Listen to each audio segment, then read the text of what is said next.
Srimad Bhagavatam, Canto 7, Chapter 9, Text 45. Translation and commentary by His Divine Grace, Srila A.C. Bhaktivedanta Swami Prabhupada. Yat Maithun Adi Grihamedhi Sukham Hi Tucham Kanduyanena Karayoho Iva Dukha Dukham Tripyanti Na Iha Kripanaha Bahu Dukha Bhajaha Kanduti Vat Manasijam Vishaheta Dhiraha Yanmaitunadi Grihamedhi Sukham Hitucham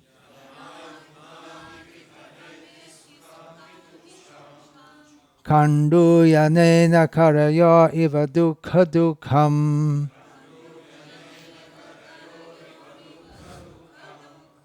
Tripyanti Neha Kripana Bahudukha Bhaja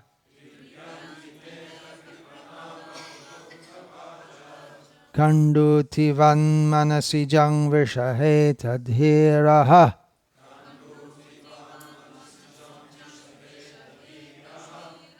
How can we reorganize all of you so that you're not sitting with your back to Srila Prabhupada? You have to reposition yourselves. Yanmaitunadi grihamedhi sukham hitucham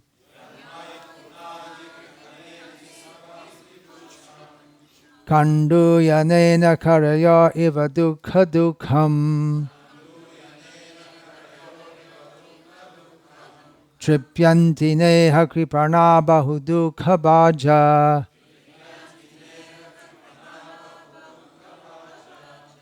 Kandutivan manasijang vishaheta dhiraha.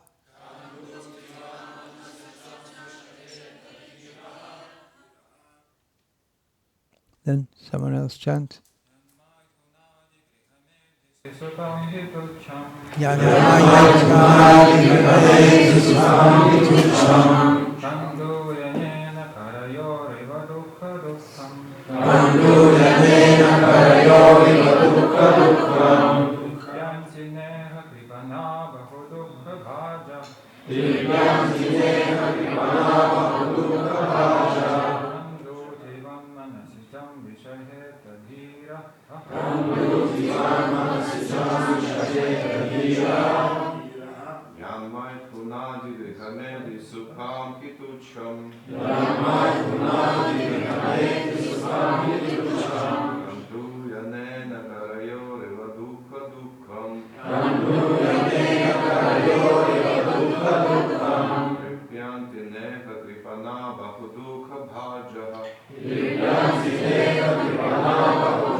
Ladies, please, Matajis.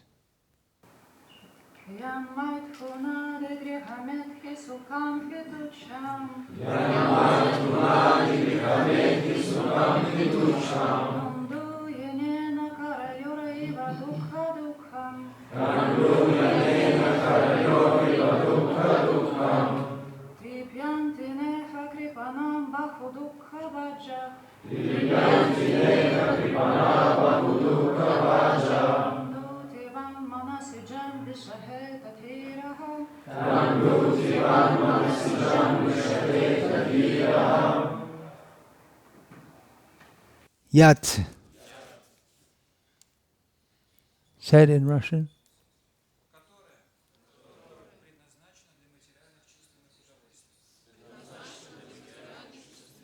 One short word in Sanskrit, and it's so much unpacking.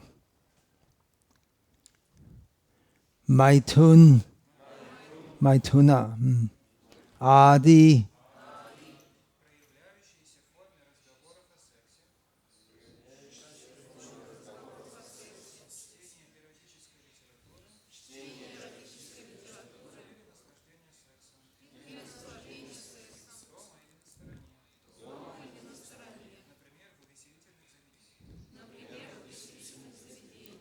Grihamedhi, Sukham,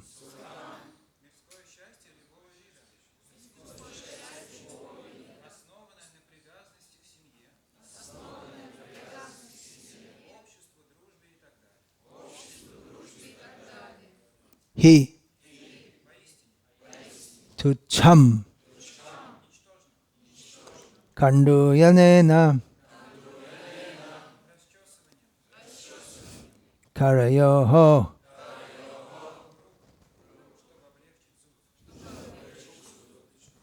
Iva,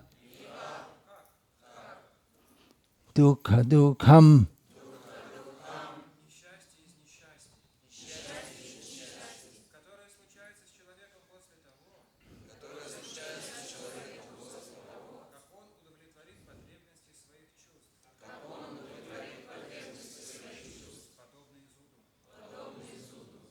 Tripyanti,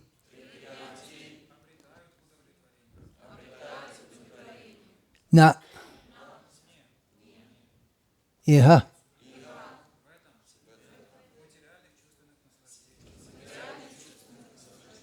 Kriparnaha, Bahu, Dukha, Bhajaha,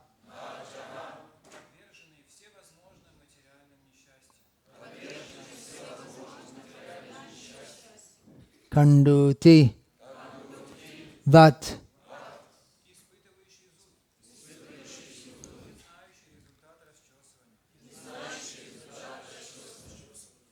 Manasi, Jam,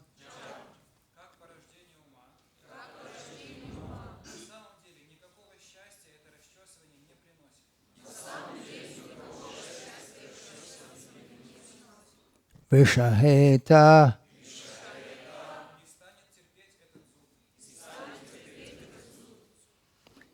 Dhiraha,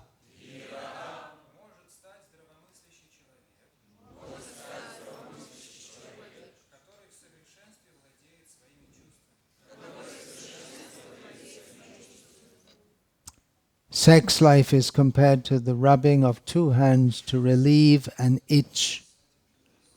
Grihamedhis, so-called grihastas, who have no spiritual knowledge, think that this itching is the greatest platform of happiness, although actually it is a source of distress.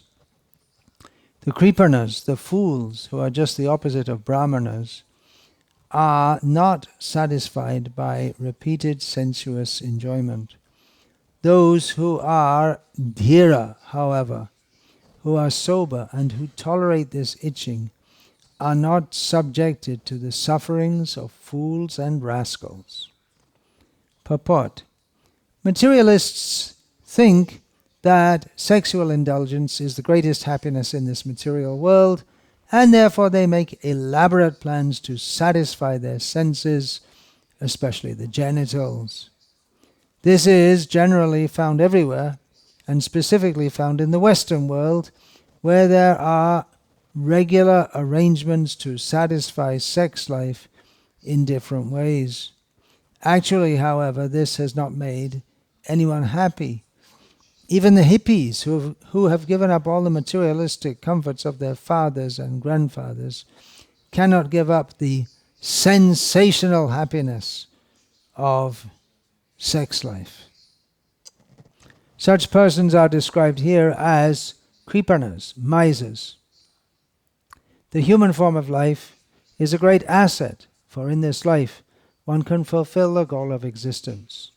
Unfortunately, however, because of a lack of education and culture, People are victimized by the false happiness of sex life. Prahlada Maharaj therefore advises one not to be misled by this civilization of sense gratification, and especially not by sex life. Rather, one should be sober, avoid sense gratification, and be Krishna conscious. The lusty person who is compared to a foolish miser never gets happiness by sense gratification. The influence of material nature is very difficult to surpass, but as stated by Krishna in Bhagavad-gita, Mam eva ye prapadyante mayam etang tarantite. If one voluntarily submits to the lotus feet of Krishna, he can be saved very easily. In reference to the low-grade happiness of sex life, Yamunacharya says in this connection, Yadavadhi mama cheta Krishna padara vinde nava rasa dhamanudyata rantum asit tadavadhi bata nari sangame smaryamarne bhavati mukha vikara sushtu nishtivanam cha. Since I have been engaged in the transcendental loving service of Krishna, realizing ever new pleasure in him, whenever I think of sex pleasure, I spit at the thought, and my lips curl with distaste. Yamunacharya had formerly been a great king who enjoyed sexual happiness in various ways, but since he later engaged himself in the service of the Lord, he enjoyed spiritual bliss and hated to think of sex life. If sexual thoughts came to him, he would spit with disgust. Ajnanatirandhasya jnananjana shalakaya chakshurin militam yena tasmai Shri Gurave Namaha Namashrishtam Manumapi Shachiputramatra Swarupam Rupam Tasyagrajamurupurim Maturim Goshtavartim Radha Kundam Girivaramaho Radhika Madhavasham Prapto Yasya Pratita Kripaya Shri Gurum Tamnatosmi Vandeham Shri Guru Shri Ataf Parikamalam Shri Gurun Vaishnavangscha Shri Rupam Sagrajatam Sahagarna Raghunatan Vitantam Sajivam Sadvaitam Savadhutam Parijana Sahitam Krishna Caitanya Devam Shri Radha Krishna Padan Sahagarna Lalita Shri Vishakha Guru Vaishnav Bhagavan Tina Smarani Hoy Bigda Binashan Anayashi Hoy Nijavanchita Puran. Hare Krishna, Krishna Krishna, Hare Hare. Hare Rama, Rama Rama, Hare Hare. Yesterday afternoon, I spoke on qualities of Krishna. Now, we have come from this topmost discussion to almost the lowest discussion. Almost. A discussion of sexual enjoyment in this material world. But it's not the lowest because it's spoken in such a manner to awaken us from the illusion of thinking this is enjoyable. This is spoken by Prahlad Maharaj, a 5-year-old boy. And unlike quite a few 5-year-old boys in the present time, he didn't have any exposure to any sexual stimulation. Maybe many 5-year-old boys at the present time, due to the prevalence of smartphone culture.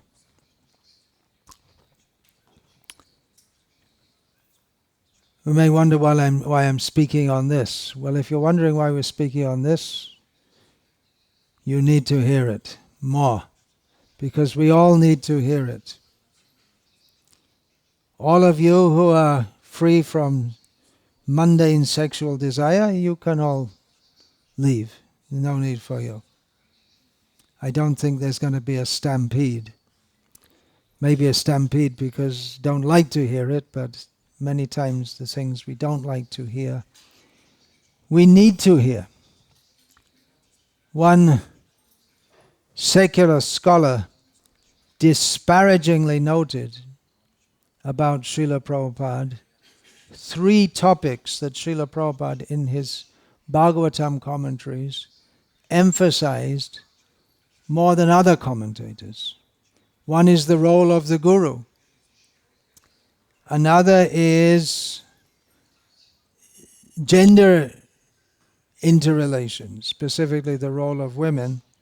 And another is about how sex is the binding force in material existence. So this scholar wanted to point out that this indicated, well, maybe backhandedly he was insinuating that Srila Prabhupada was trying to promote himself more as a guru than others had done, that he was misogynistic, which is a word I learned within ISKCON, applied to myself. I never heard of the word before, but in modern society, if you don't agree that there should be traditional interactions of the genders, you're called a misogynist by those who don't like this idea. And that would apply to Srila Prabhupada, of course. And what's the insinuation about him emphasizing so much on sex? He has some hang-up about it, maybe, I don't know. But it is a repeated theme throughout the Bhagavatam. Srila Prabhupada emphasized it. Why did he emphasize these things? Because he knew that we needed it. There was no culture in the West of submission to Guru or understanding of the importance of Guru. And more than, of course, everyone everywhere needs to surrender to a Guru, but even more in the Western countries, because there's no background of Vaishnava culture or Vedic culture. So that needed to be emphasized. And the interactions and understanding of the 2 genders, not multiple genders, 2 genders. Srila Prabhupada wanted to emphasize that. Well, that segues into or merges into the other topic because due to overly liberal interactions between men and women, which is promoted in the present demoniac society, so much trouble arises within society, and it's absolutely disastrous for any hope of advancing in spiritual life if we're trying to promote sexual pleasure. It's the absolute antithesis of actual spiritual culture, which has to begin with sense control. We may think, well, let's just talk about love of God, but we can't even begin to think of love of God unless the senses are controlled. And the sexual urge, especially, is very strong. Another point is that we may say that Srila Prabhupada was emphasizing it, but it's a repeated theme in the Bhagavatam itself. We find in the 2nd canto, there's a description of how, because of the fluid which emanates from the genital. People are bound in material life. They're bound to material suffering because of this little pleasure, which it's pretty graphic, but the point is there. Then in the third canto we have the teachings of Kapila Dev, in which he warns not to become a dancing dog in the hands of a woman, and he says that there is no other bondage which is as strong, which binds one as strongly to material existence as the infatuation which arises from the contemplation of the female form. Srila Prabhupada emphasizes in a purport in that section that the same thing can be said of men in relation to women. And then Kapila Dev refers to, which is also described there in the third canto, of Lord Brahma, the most eminent person within material existence, becoming attached or attracted to his own daughter. The warning is there. In the fourth canto we have the story of Maharaj Prachina Barhishat and how he became entangled and entrapped in material existence due to being overly attracted to his wife. When she danced, he danced. When she cried, he cried. When she laughed, he laughed, and so on. Then in the fifth canto, we have Maharaj. Oh yeah, and in the third canto also, Kapila Dev explains the hellish situation in which one has to enter due to this material attachment. It's not a small thing. It's a material attachment which especially comes from sexual attachment, and that's mentioned in the fifth canto. We have near the beginning of the fifth canto Maharaj Agnidra being bewildered by the Apsara Purvachiti, and we have in the fifth canto Rishabdev's definitive statement, Pungsastriya Mithuni Bhavametam Tayoraho Hridaya Granthamahu Ato Griha Kshetra Sutapta Vitayar Janasya Moho Yamaham Mameti. That the attraction between male and female is the prime cause of bondage within material existence, which forms a strong knot on the heart. We become tightly bound. Strong knot on the heart means we become very strongly emotionally attached. And from that, Rishabdev says, he uses the word stri. There are various words for female in Sanskrit language. But stri means specifically who expands. And that doesn't just mean when she gets pregnant or when she puts on weight during pregnancy, but it means who expands the whole field of material attachments. Then one has to have a home and some land. One becomes attached to one's neighborhood, one's country, one's society, friendship and love. One has to have money. One thinks in terms of material prestige, and so on and so on and so on. And in this way, one is bewildered, thinking in terms of me and mine. So that warning is there in the fifth canto, and at the end of the fifth canto, we have description of the hellish punishments due to persons who indulge in illicit sex. We should maybe distribute more of these fifth cantos. But really, people, they don't know.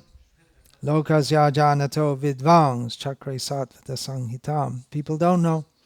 They don't know how bhakti yoga frees us from all these anarthas, unwanted things. But Vyasadeva gave the Bhagavatam to help us with this. And the sixth canto begins with the story of Ajamil, how he fell down into sexual morass due to one time seeing low-class people engaged in sexual dalliances. And as Srila Prabhupada notes in the purport, that which Ajamil saw, a low-class man embracing a low-class woman, that was going on in the forest. That wouldn't be seen in the public place, but in the modern world, it's everywhere, shameless, open. Still in some countries there's resistance to this. India is one of them. And in Islamic countries, you can't get away with it at all. I can see here in Georgia, what little I've seen, the old culture is, as old cultures in most places, it's conservative in this matter, but it's changing quickly with the new generation. So, sixth canto and seventh canto, we have here Prahlad Maharaj's instructions, which we're just reading now. In the eighth canto, we have Lord Shiva being bewildered by Mohini Murti. Great lesson there. That even Lord Shiva, of course he's bewildered by Lord Vishnu himself. Otherwise he has dominion over the whole material energy in the form of his wife. What if your wife is actually Maya? Not just figuratively, but he's not disturbed by that. He's dhira, but even he became adhira by the tricks of Mohini Devi, I guess we should say. It's hard to say. Transcendental transgenderism. Then what do we have in the ninth canto? We have Brihaspati, the guru of the demigods, having illicit sex with Tara.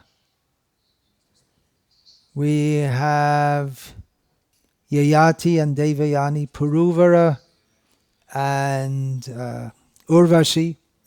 All this is given. In the 10th canto, not much there. We have the foolish kings headed by Shishupal falling off their horses, seeing Rukmini, being lusty after her. In the 10th canto also, the gopis mention the prostitute Pingala, whose story is told in the 11th canto. And in the 11th canto we have the Aila Gita, which is Puruvara lamenting, flashback to the 9th canto, over how he became entangled in sexual delights, but then he came to understand that it's no delight at all, it's great bondage. And in the 12th canto we have the prediction, which we can now see how in Kali Yuga, one of the prominent symptoms of Kali Yuga is lack of sexual restraint, lack of any sense of shame. No lajja. That word is there in Sanskrit, Hindi, Bengali. I think the young generation, they don't like this word. They may not even know it. They're redefining it maybe. Lajja means a sense of shame. And specifically in sexual matters, it can be in other matters also. But that's not gone. People are shameless. People are shameless. They're shamelessly embrace in the streets. Be-sharam, that word is the Urdu word. No sense of... Do you have that in your language? Sharam? Tatar language? No, I guess it's an Urdu word. I guess it's from Arabic or Persian. Means a sense of shame. So these are the predictions and the situation. Well, the prediction is there for Kali Yuga, which we see, but the warning is there that even in the very highest level, Brihaspati, Brahma, and when we're talking about Yayati, he gets entangled in attraction to Devayani, and then again with Sharmishta, gets in a lot of trouble, loses his youth, gets it back by swapping it with one of his sons, Puru, so he can go on enjoying. But these are all great personalities. These are personalities who make it into the Bhagavatam. But even they, at some stage, had to become bewildered by sexual attraction. It's important to understand for our own elucidation, and it's also important to understand because Krishna is the supreme enjoyer.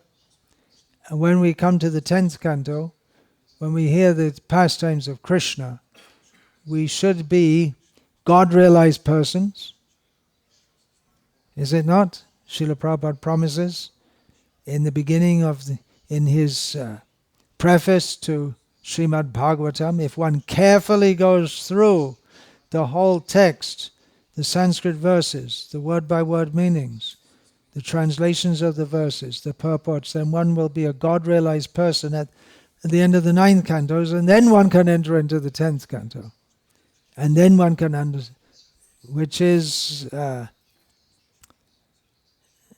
not very easily understandable, how Krishna, who comes to establish dharma within this world, the proper modes of behavior, he himself appears to act immorally. Now that has to be understood very carefully. We need to hear these things from time to time. It's not the totality of our subject matter. We want to look beyond this material world. We want to look up to the spiritual world. But we should be cognizant of the reality that we are looking up. Om Tat Vishnu Paramang Padang Sada Pashanti Suryoho. We're looking up to the spiritual world, but factually, our consciousness is still very much influenced by everything we perceive in the material world. And it's not just what we perceive all around us. Now we can look out the window and see. It's quite pleasant to see if you see the mountains rising up there. So that's quite pleasant to see. At every moment we're seeing things, but there's also, within our consciousness, there's this sum total of everything we've seen, done, tasted, smelt, touched, not only in this life, but in previous lives, and even things that we've imagined. Even if we imagine something, or even if we watch a YouTube video, everything. We're not directly, say, watching a YouTube video of someone dancing or whatever. We're not directly doing it ourselves, but the impression goes in the mind. So we have so many impressions in our mind of sense enjoyment, or sensual interactions, and particularly if we're in material consciousness, then we think, as Srila Prabhupada relates here, that sexual indulgence is the greatest happiness. They think it's the greatest happiness in the material world. And therefore they make elaborate plans to satisfy their senses, especially the genitals. This is generally found everywhere, and specifically found in the Western world, where there are regular arrangements to satisfy sex life in different ways. Once Srila Prabhupada was walking in a city in the United States, and most of the cities are typified in the downtown area, very high buildings. I think that's in all the cities, with the exception of San Francisco, probably. They have downtown there. They're earthquake proof, probably so-called earthquake proof. We'll see when the earthquake hits. Very tall buildings, and that is a symbol of the successful civilization of the United States of America, which Srila Prabhupada also noted that everyone in different countries is imitating that, building tall buildings.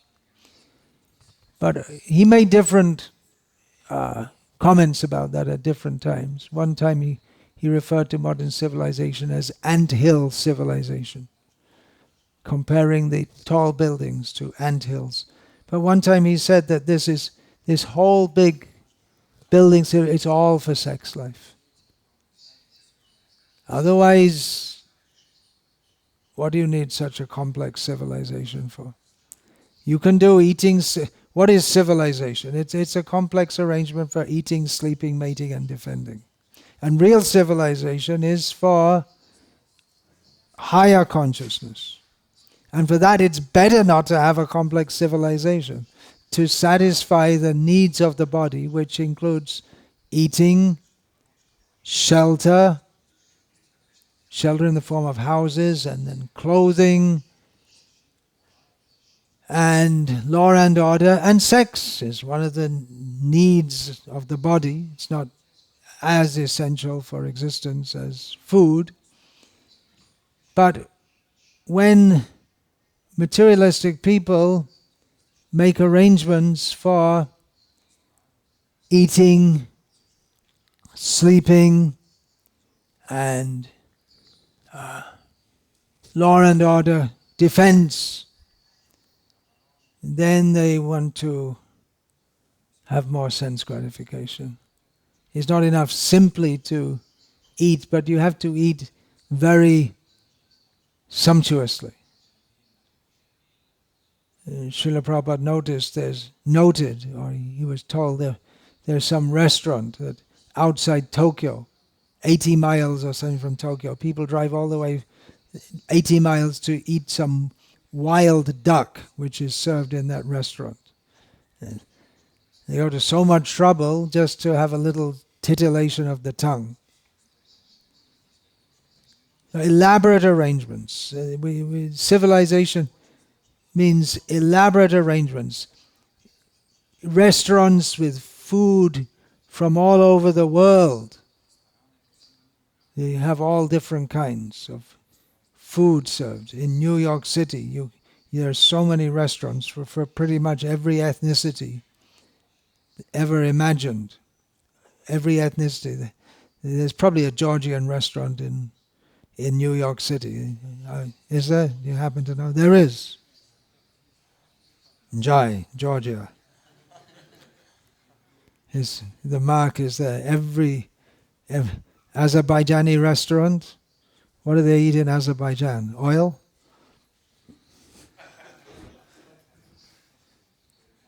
Yeah, there's some kind of fish, I guess they eat. Anyway, we don't discuss too much what Azerbaijanis eat. But it's elaborate arrangements for sense gratification. Otherwise, you can just grow some food locally, and that's enough to feed the body, nourish the body. And even if you're good at cooking, which I don't think anyone in the whole of Europe, the whole culture is there, no one's good at. Maybe the French are famous for eating snails, and they're proud of their cuisine. Otherwise, in the Western world, people don't know, they have no idea how to cook, huh? Italians, yeah. Italians, they know how to enjoy a little bit. Little bit. Otherwise, but in Indian culture, of course, there's warmer culture, plenty of rains, there's so many different varieties of vegetables grow, and there are spices, and even if you just have local vegetables, then you can have good cooks, which I always say that every woman in India is blessed by Lakshmi. That means they're all good cooks. Nowadays, not, because they're modern. And they're not so stupid as to follow the old culture. It means they're stupid and they don't follow the old culture. Otherwise, you can eat very nicely. Nice food. Everywhere. It's available by the grace of God. Even people are living in the desert and they have something to eat. It's a condemned existence, living in the desert. It means you're partaking in the sin of killing a brahmana if you live it. But there's something to eat. There are dates and camel's milk, and on a special festival day you can eat camel's meat.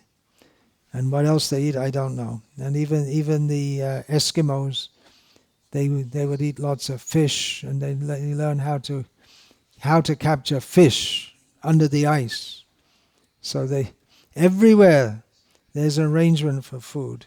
But if you do it very elaborately, that's called civilization. Materialistic people, and especially for sex life.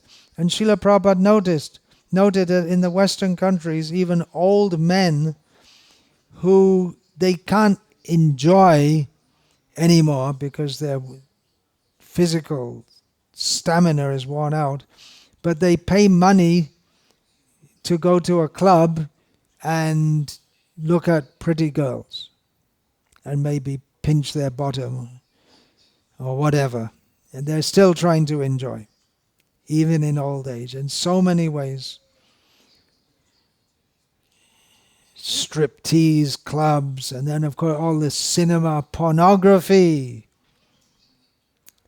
And then this is civilization.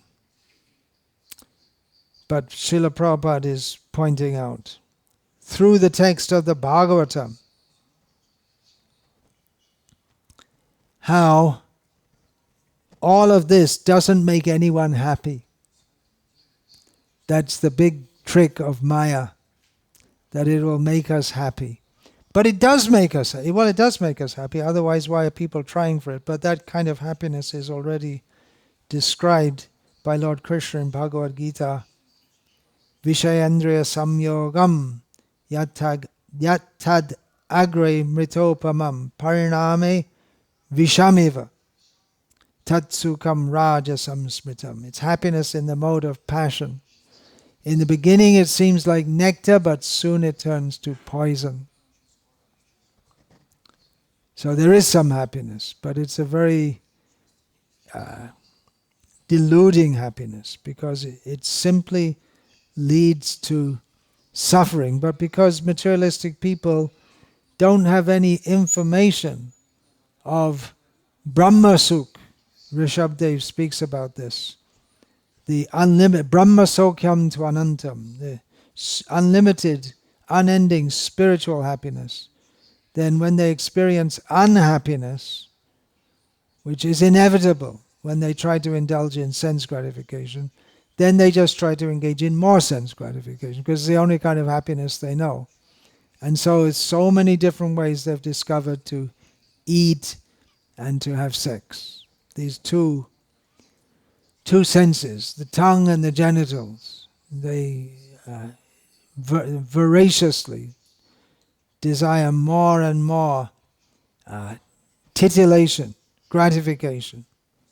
Srila Prabhupada notes in his purport that the hippies, they gave up the comfortable life of their fathers and grandfathers, but they could not give up the sensational happiness of sex life.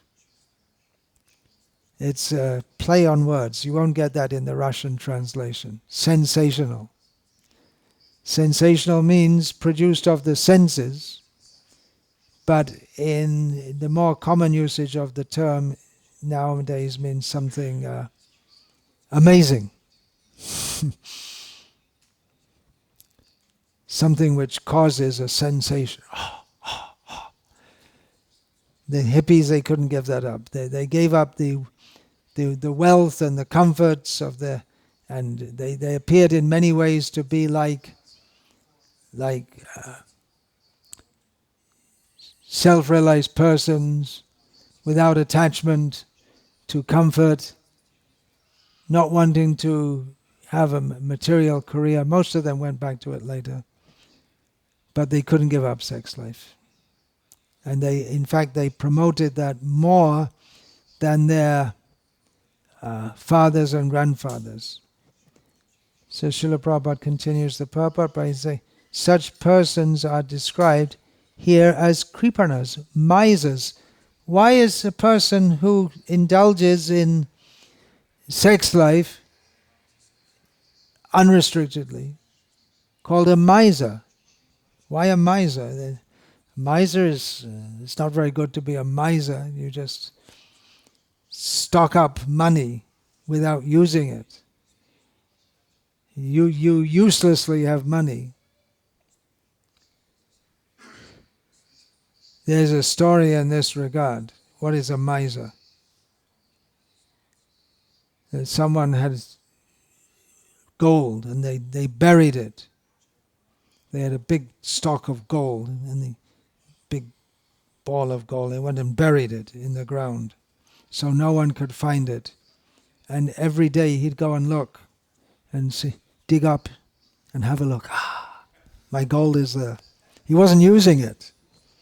And then his servant saw every day he's going, what is that? And his servant went one day and found, he went when the owner wasn't there, and went and found his big ball of gold, so he dug it up, stole it, and ran away. And the next day the owner came back, my gold is stolen. His friend advised, you just put any rock there and put it back and pretend it's there, because just any rock will serve the same purpose to you as the gold, because you weren't using it anyway.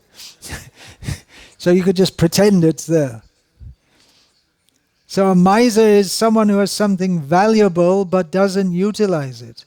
So a person who doesn't utilize their human form of life for self-realization is a miser, because they have the opportunity but they don't utilize it. The human form of life is a great asset, for in this life one can fulfill the goal of existence. Unfortunately, however, because of a lack of education and culture, people are victimized by the false happiness of sex life. They don't know. People simply don't know. How many people in Tbilisi, is that how you pronounce it properly? That the T is silent? How many people can relate to this kind of discussion? If we go on TV, on Georgian TV, and tell them that sex life is like an itching sensation, and you should don't scratch it. How can they relate to it? They don't know. That culture isn't there. Therefore, Prahlad Maharaj advises not to be misled by this civilization of sense gratification, and especially not by sex life. One should be dhira. We know this word from the beginning of Bhagavad-gita. What is that verse? Everyone should know this verse. Come on. Anyone. You know it. Okay, you're a big pundit. What about you, Gayas? Beginning of Bhagavad-gita. The word dhira comes. Anyone? Dehinosmin yata dehe komarang yovanang jara tata dehantara praptir. Dhiras tatra na muhyati. We transmigrate, we have reincarnation in this very life. Means we go from body to body to body in this life, inasmuch as the body of an old man is different to the body of a young man. The body has changed. We go from childhood to youth to old age, and then death, and then we enter another body. But dhira, someone who is sober in their consciousness, they're not bewildered by such a change. So this word is very important. Dhira, stita dhi muni. That's the definition of a dhira is given a little later in that chapter. One who is not attracted to sense enjoyment is called a stita dhi muni. One who's, or stita pragya, his consciousness is fixed in self-realization. So again, this word comes here that it may be that dhira, here Srila Prabhupada in the purport gives the example of Yamuna Acharya, who was it may be that a dhira, someone who is steadily fixed in consciousness, he is beset by attacks from Maya. The example is there of Yamuna Acharya, who was formerly a great king and later became a great devotee of Krishna. And he says that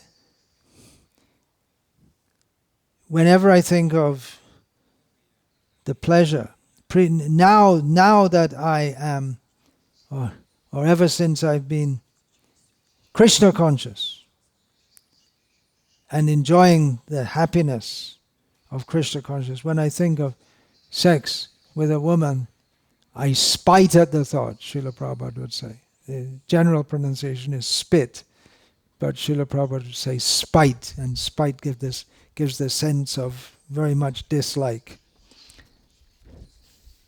We have in Gita also the apuryamanam achala pratishtam samudrama pravishanti yadvat tadvat kamaya pravishanti yadvat sashantim apnoti na kama kami.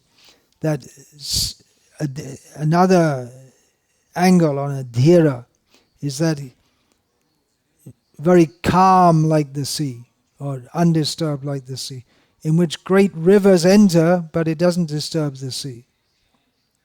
So in the same way, in the mind of a transcendentalist, material desires, they may enter. It's not that Maya stops. Maya keeps on acting. But someone who is dhira, who is peaceful in their mind, they don't become disturbed by this. So we're instructed here, don't become disturbed.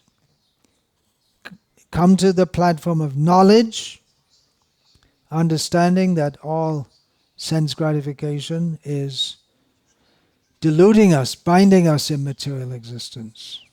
We can understand that. Simply understanding it might not fully help us. We have the case of Ajamil.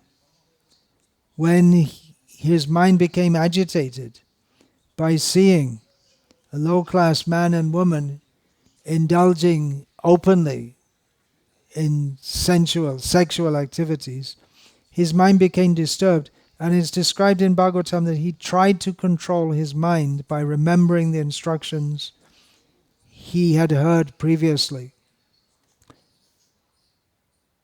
So simply to know is not enough. We have to always be in good association. When we feel our mind being disturbed, the mind will be disturbed, but when it becomes very difficult, then we have to guhyamakyati prichati, reveal our mind in confidence to others. Otherwise it's almost impossible to overcome. sensual desires. It is possible. Mameva ye prapadyante mayam etam tarantite. It is possible by surrendering to Krishna, but that's generally a gradual process to come to that stage. Gradual process, therefore we have sadhana, practice, we have sharanagati, the process of taking shelter of Krishna, and we're also advised by Lord Krishna in Bhagavatam not to become disappointed. What is that verse? You like that verse you told me? Jata shadho madkatasu nirvinnaha. Yes. If we're not, we know we want to be Krishna conscious, but we're not. We're trying, but we're beset by material desires. But we shouldn't become disappointed, Krishna says. Keep on going and have faith. Krishna will help. Keep on going. We won't immediately overcome material desires, but we should regularly hear discussions of this type. That will help us. And on the positive side, becoming attracted to Krishna by hearing descriptions of the beauty of Krishna, the joy of devotional service, and practically experiencing by engaging in Krishna's service. Hare Krishna, much more can, should, and will be spoken on these topics, but I'll finish there for now. Hare Krishna, Srila Prabhupada ki jai, Prahlad Maharaj ki jai, Srimad Bhagavatam ki jai. Hare Krishna.